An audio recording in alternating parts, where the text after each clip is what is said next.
Ako si Nestor Acosta dito sa Buyon, Bacara. Ang tanong pala, ilang taon na kayo nagmamangga? Ay, siguro sir, 1978, nag-umpisa akong nag-spray. Mano-mano pa ang ginagamit namin ng spray. Hindi pa ako sinisilang noon ha. Ngayon no, sa tagal nyo na nag-spray, syempre gumamit kayo ng iba't ibang gamot, iba't ibang produkto. Ano po nakita nyo difference nung gumamit na kayo ng prebiotic nitong technology na to? Kasi first time po ito sa history ng Pilipinas na may apply yung technology ng prebiotic at kayo mismo ang unang gumamit. So history in the making po ito. So ano yung nakita nyo difference? Ang nakita kong difference sir, parang mas mabilis lumaki yung bunga sir eh. Mas mabilis Oo. lumaki. Okay. At sa ano naman, sa peste, anong ano nyo sa peste? Sa peste sir, parang maganda. Wala tayong makita na ngayon hanggang ngayon. Dati, may kurigung na ganitong kalaking butil. Ngayon, wala eh. So meron siyang repellent. Siguro sir. Okay. And then, ganun ano. So anong ini-expect nyo po na mangyayari dito? Ay, Kapag, siguro sir, ang tingin ko ito, baka parang export quality Okay. ng bunga to. Dahil siyempre itong Ultra Boost is prebiotic, meaning pwede siyang isabay sa mga fungicide, pesticide. Ano po yung mga ginamit yung sinabay nyo dyan? Sa pabaon sir, may kunting may fungicide, Okay. insecticide at ito ang hinalo namin sir, yung Ultra Post na at ngayon na makita talaga yung magandang resulta.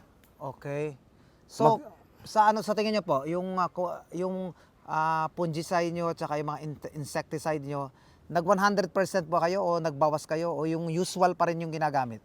Nagbawas kami sir na gumamit namin na, di ba may sinabi kayo na may ano ito? Oo. Parang makakontrol ng mga peste, ganyan. Opo. So, ang ginawa nyo, nag 50% reduction ba kayo ng mga insecticide? Ganyan po rin. Okay. So, napansin nyo, effective talaga, Effective. even if nagbawas.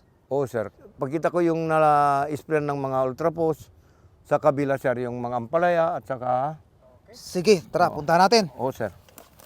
Explain nyo nga po sa amin ano nangyari sa kamatis na to. Sobrang hitik sa bunga. Ito sir, bago namulaklak, linagyan ko ng Ultra Post, Okay. pati kunting insecticide, Okay. at saka fungicide.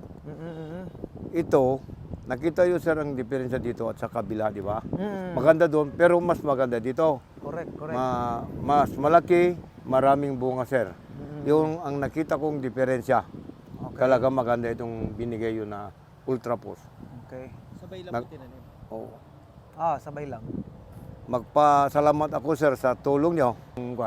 Okay. Ah, Pati po sa balag, nakita ko ito. Ano to? Ano, Kuya Nestor? ang pala sir, pati sir, ito ang linagyan ko ng kwan. O tignan mo makita mo yung kahit gabi na, makita mo yung mga bunga. O tignan mo sir, marami talaga. O, So, tignan yan, mo ang to, sir, laki ng ano. Parang dikit-dikit mga bunga. Okay. Ito, at saka tignan mo itong bunga, mahaba eh. Di, ibig sabihin po, sa tagal nyo na nag-aampalaya, nagugulay, ngayon lang kayo nakakita ng ganito sa experience nyo? Oo naman, mas mahaba. Katulad Okay. ito na. So sa usual na gamit nyo dati, hindi ka talaga nagkakaganyan? Oo sir, hindi sir. At saka sa tingin ko sir, tignan mo kahit dikit-dikit yung mga butil makita. Ganun, Oo, yung ganyan. quality, yung laki, ganun pa rin. Oo. Ang galing. Nestor, thank you po sa pagpapakita sa amin na napakaganda niyong gulay at yung effect. Tsaka lalo na po yung mangga, ang ganda ng butil. So ano yung masasabi niyo po tungkol sa ating produkto? Magpasalamat ako sir sa inyo. Ultra Post sa amin na talaga makita ang diferensya dito sa mga gulay, ampalaya at saka tomato sir. Ngayon lang na ganito ang pinakamaraming bunga. So first time nyo na-experience yan? Oo po sir. Pati sa ampalaya? Opo sir. Magpasalamat ako sa inyo sir. Okay.